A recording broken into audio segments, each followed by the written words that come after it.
So let's give a few examples to bring this first part of the framework to life. Many of my clients are business owners.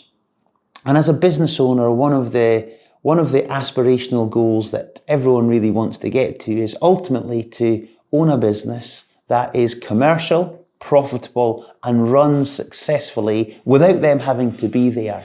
Amazing, isn't it? To have a business that you've created, that's running beautifully, but you don't even have to be in it. Now, a lot of business owners, or think of it from a team point of view. Imagine having a team that doesn't rely on you having to be there all of the time. That's success for sure. Now, oftentimes the business owner is very, very central to the business, and oftentimes say that they feel trapped by the business. They can't get out of it because they are so integral.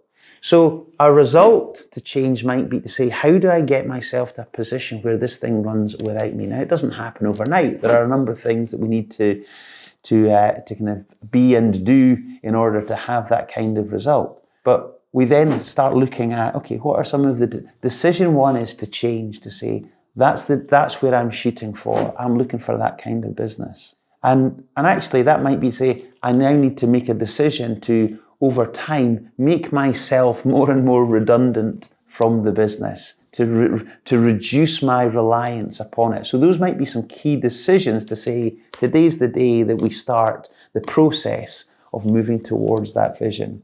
But then how does that show up? If that's a decision, how does that show up in terms of some of the actions that we might want to take? Well, actually, that might be about saying, okay, I've got an awful lot of the way this business works lodged in my head. Well, one of the actions that we possibly need to take is getting things out of the head and onto a bit of paper. So the thing that's preventing me currently from having a business that works without me is that everything's in my head and I haven't shared sufficiently with the team around me so that they can actually take on board some of my tasks. So a good action would be to say, let me start doing some checklists, some procedures, some systems for the team to then follow.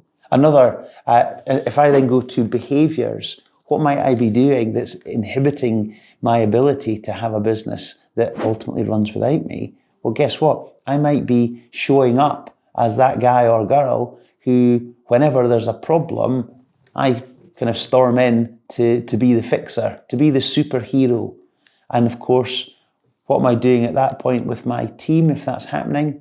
Well, I'm just training them that if anything goes wrong, super guy will show up to fix the problem.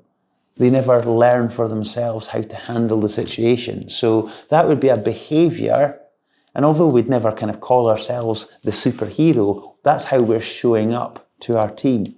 But a behaviour that might be helpful, of course, would be to say, how do I hold back? How do I observe? How do I question some of the people in the team so that they can come up with the answers to resolve the situation that they find themselves in? So hopefully you can see, just by looking at the results that you have and that you want to move towards, you can start to look at, well, what's actually bringing about the current situation and what might need to change in the new situation. But of course, in order to do that, we probably have to kind of look within inside to see what's going on that is influencing some of our decisions, our actions, and our behaviours. So let's go now kind of below the waterline or within ourselves.